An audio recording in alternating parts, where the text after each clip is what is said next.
Latest updates के लिए ultra channels को सब्सक्राइब करें और बेल आइकन को प्रेस करें। जानते हो तुमने कितने शानदार भविष्य को ठोकर मारी है। तुम एडवोकेट जनरल हो सकते थे। जिंदगी का मकसद सिर्फ एडवोकेट जनरल हो जाना ही नहीं है। ये सब उसी सपना की वजह से है। वो खुद भी आवारा लोगों में घूमती फिरती है और उसने तुम्हें भी गुमराह कर दिया। अगर तुम्हें अपनी इज्जत का ख्याल नहीं तो कम से कम मेरी इज्जत का तो ख्याल किया होता। लोग क्या कहेंगे? डीआईजी सुरिंदर नाथ का लड़का एक आवारा लड़की के साथ घूमता फिरता है। मैं ये हरगिज बर्दाश्त नहीं कर सकता। अगर मेरे यहां रहने से आपकी इज्जत में कोई फर्क पड़ता है तो मैं यहां से चला जाता हूं। So beautiful, so wonderful, so sublime. What nonsense! Jaggi की फोटो मेरे घर में। अब तू मेरे घर में है। आहूं आहूं। ओए जग्गी, तेरी ये जुर्रत मेरे ही बंगले में, मेरे ही सोफे पर बैठकर, मेरे ही कपड़े पहनकर, मेरी ही विस्की पी रहा है। आहूं आहूं। तुम्हारी विस्की, तुम्हारा ही सोफा, तुम्हारे ही कपड़े पहनकर, तुम्हारे ही बंगले में, तुम्हारी लड़की के साथ मैं तुम्हारा दामाद। आहूं आहूं। दामाद? हाय डैडी, हम दोनों ने शादी कर ली। हमें आशीर्वाद दीजिए। शादी कर ली है? हाँ। किसके हुक्म से? जी दिल के हुक्म से हमने लव मैरिज करी है। ले दे के आहूं आहूं। मेरी नाबालिग बेटी को गुमराह करने के जुर्म में मैं तुम्हें 15 साल जेल करवाऊंगा। ओए फिर शुरू हो गया जेल का खेल। अब हो गया है हमारा मेल। तुसी घबराओ नहीं जी, मैं भी वकील की बेटी हूँ। हाँ तो जरा कर। And for your kind information daddy, मुझे बालिग हुए हुए पूरे 4.25 घंटे हो चुके हैं। हाय हाय। और जब तक आप कोर्ट में जाएंगे मैं 24 घंटे और बालिग हो जाऊंगी। मैं तबाह हो गया, मैं बर्बाद हो गया। अरे मेरा घर गया, अरे मेरी ट्रकें गई, अरे मेरी बेटी गई और मैं भी गया। ओए नहीं गया, ड्रामेबाज है, इसको मिर्गी है। अब जाएगा। एले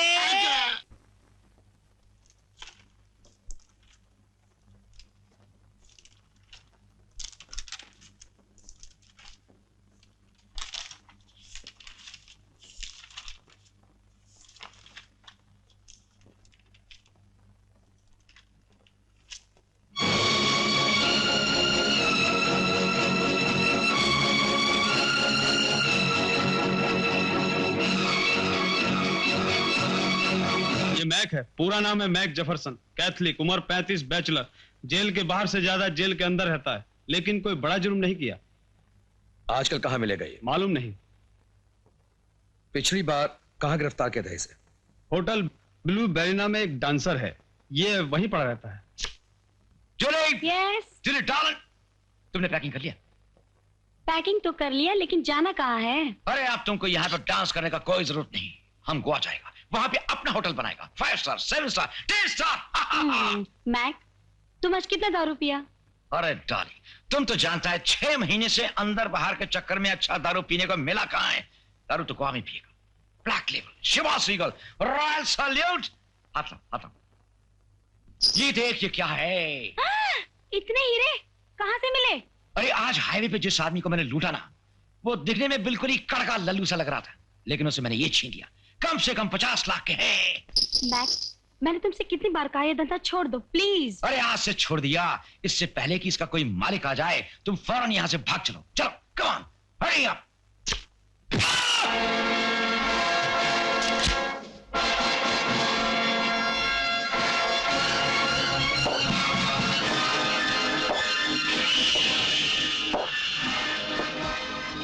मैक, आज हाईवे पे जो तुमने हीरे लुटे वो मेरे थे। तुम्हारी भलाई इसी में है कि मेरे हीरे मुझे वापस कर दो। कौन से हीरे? हम तो आज उधर गए ही नहीं। देखो, मेरा नाम मानका है। मैं इस शहर में हर आदमी की खबर रखता हूँ। मेरा माल मुझे वापस कर दे, वरना मुंडी तोड़ के हाथ में रख दूंगा। मेरे पास टाइम नहीं है। बैठ!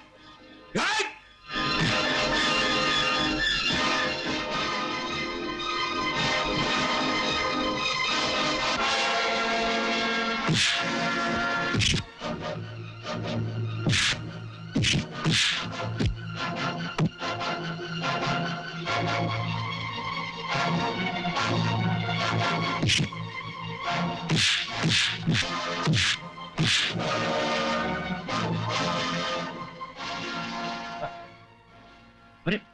हमारी जूली कहाँ?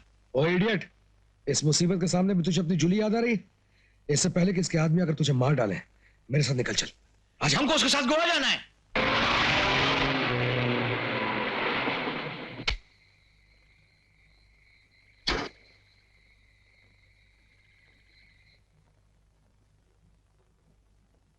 ब्यूटिफुल।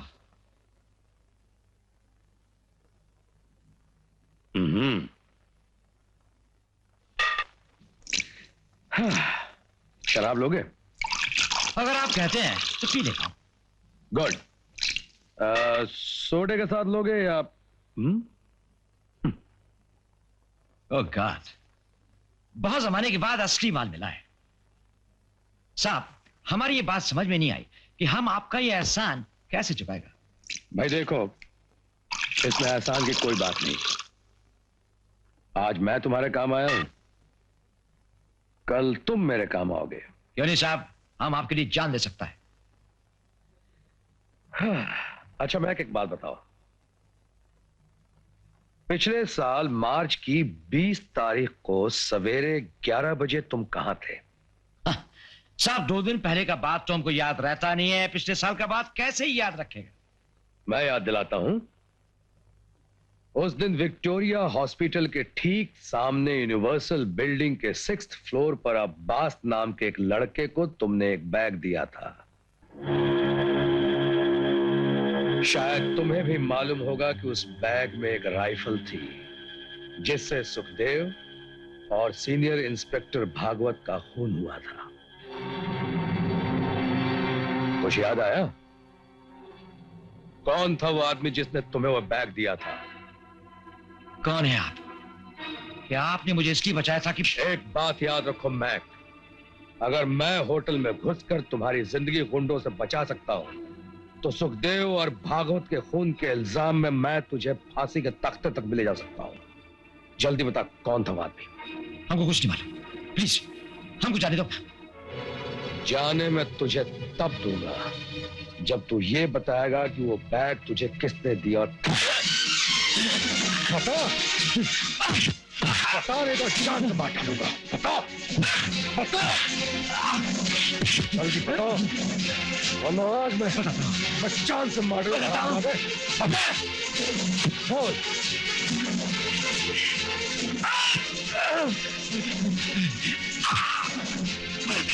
जल्दी बता, कौन था वो? दामोदर सेठ। दामोदर सेठ? हाँ। कमीने, इतने बड़े शरीफ आदमी के ऊपर झूठा इल्जाम लगाते हुए तुझे शर्म? नहीं, मैं सच बोल रहा हूं साहब। शुरू में हमको भी नहीं मालूम था वो कौन है, बाद में मालूम पड़ा वो दामोदर सेठ है।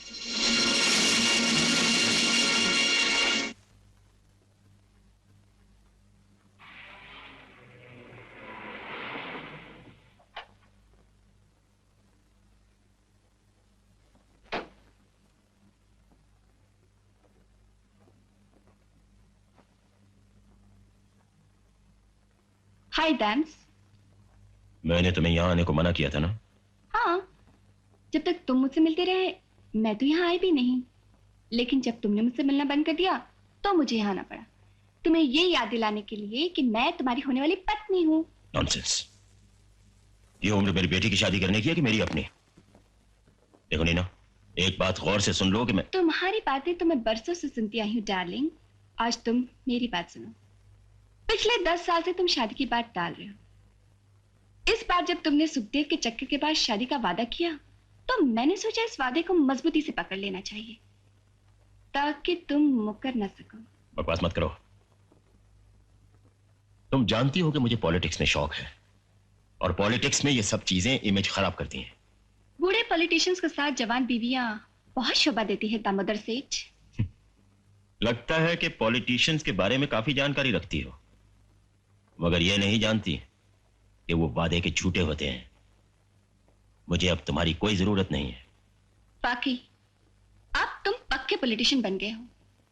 इस इलेक्शन में दूसरों को लड़ाने की बजाय अब तुम खुद लड़ लेना, ठीक है? तुम्हें मेरी जरूरत नहीं, कोई बात नहीं। कम से कम ये पार्टिंग गिफ्ट तो कबूल कर लो।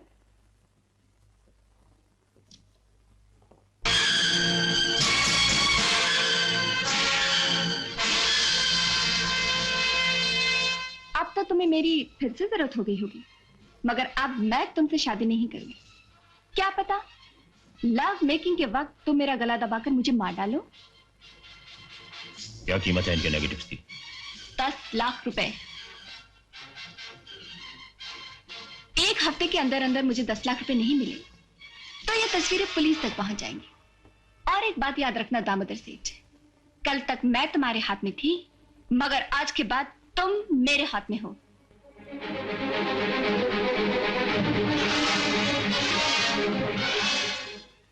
मुझे अभी भी पता चला है कि दामोदर सेठ के यहाँ कल रात पार्टी है। दिल्ली से कुछ लीडर लोग आ रहे हैं। प्रेस को इनवाइट नहीं किया, लगता है बहुत बड़ा चक्कर चलने वाला है। और ये भी सुना है कि लीडरों को खुश करने के लिए टॉप ग्रेड की लड़कियों को भी बुलाया है। अरे तब तो मैडम वहां जरूर आएंगी। इसीलिए तो मैं तुम्हारे पास आई हूँ। लेकिन हम लोग वहां जाएंगे कैसे? हमारे पास वहां जाने का कोई इनविटेशन तो है नहीं। अरे इनविटेशन के बगैर भी जाने के कई तरीके हैं। वो लोग गाने बजाने के लिए कोई बैंड ढूंढ रहे हैं। तुम यहाँ भी पहुंच गई? बिन बुलाए मेहमान की तरह। एक जमाना था कि तुम मेरे मैंने तुमसे कहा था कि कहा तो था, मगर मैंने भी तो कुछ कहा था। जब तुमने मेरी बात नहीं मानी तो भला मैं तुम्हारी बात कैसे मानती? अरे 10 लाख से तुम्हारा क्या बंदा बिगड़ता है दामोदर? इतने बड़े समुंदर से सिर्फ एक बूंद ही तो निकल जाएगी। कभी कभी तो जी चाहता है कि तुम्हारा गला घोट दूं। कभी कभी क्यों? हर वक्त तुम्हारा जी चाहता होगा कि तुम मुझे मार डालो। मगर मैं भी अपनी हिफाजत का पूरा इंतजाम करके आई हूँ। वो तस्वीरें और डॉक्यूमेंट्स मैंने सेफ जगह पे रख दी। अगर तुम मुझे मारोगे तो खुद भी मारे जाओगे। इसलिए डार्लिंग बच्चों जैसी बातें मत करो। कल सुबह 11 बजे तक मुझे रुपए पहुंचा दो, वरना तुम अच्छी तरह जानते हो मैं क्या करूंगी। Okay darling, see you tomorrow, bye.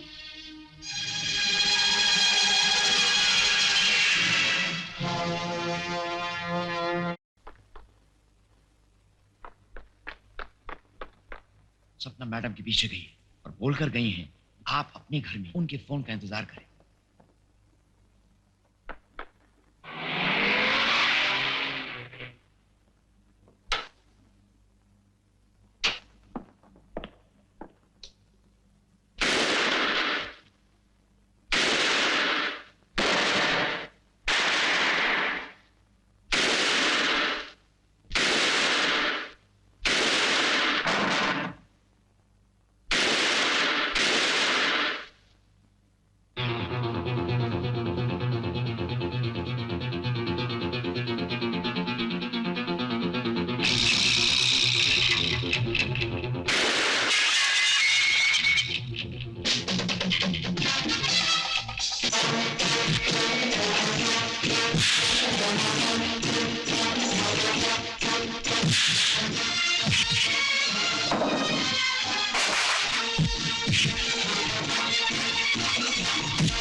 Hello, मैं नीना बोल रही हूँ। नीना? कौन नीना? ओ मैडम, हाँ मुझे बहुत जरूरी काम है आपसे। कहिए। क्या आप 5 मिनट के लिए मुझसे मिल सकती हैं? आप अभी आ जाइए। अभी? कहाँ? मेरे घर पर 23 Everest apartment, Peddar road. Thank you very much madam, मैं अभी आता हूँ, अभी आता हूँ।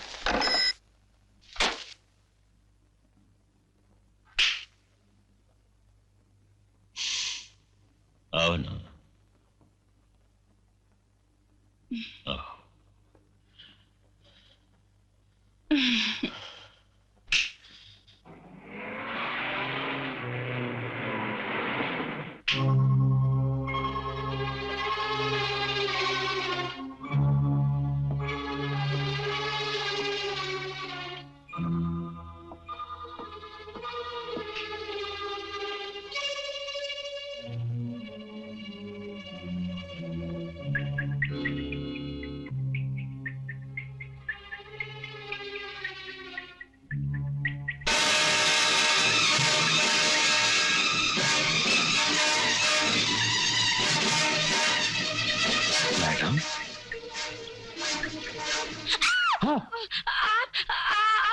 में क्या कर रहे थे? ओ भाई इधर क्या कर रहे हो? कौन है तुम? मैं इधर। क्या होता है? कौन? हेलो, क्या विजय? मैं अभी आता हूं।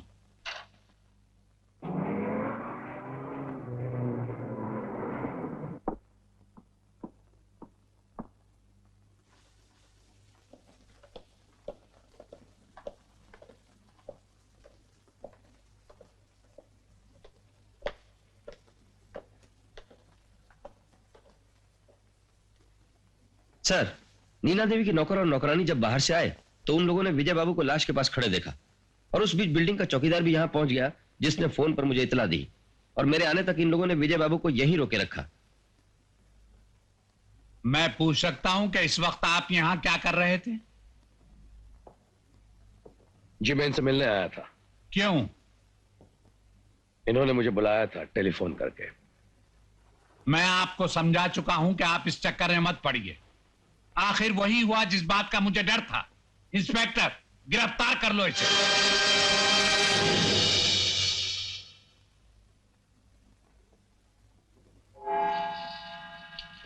विजय कुमार हाजिर हो।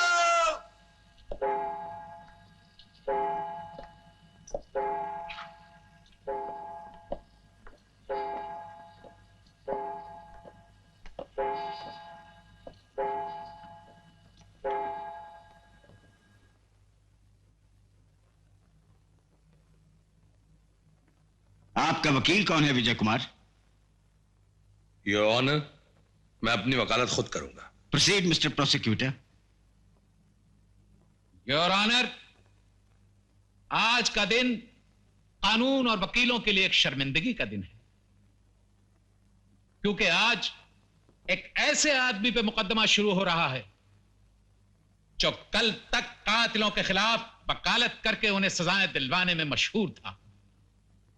यह मुलजिम जो कल तक शराफत और ईमानदारी का देवता माना जाता था, ये इसके मुखाबले थे, और जब इसने देखा कि इसके नकाब खतरे में हैं, तो इसने उस औरत को बड़ी बेदर्दी से कत्ल कर दिया, जो न जाने कब से इसकी महबूबा थी या शायद इसकी रखेल थी।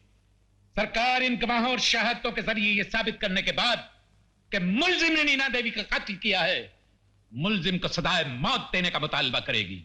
योर ऑनर, मैं सरकारी वकील साहब को इतने अच्छे ओपनिंग स्टेटमेंट देने के लिए तहे दिल से मुबारकबाद देता हूं।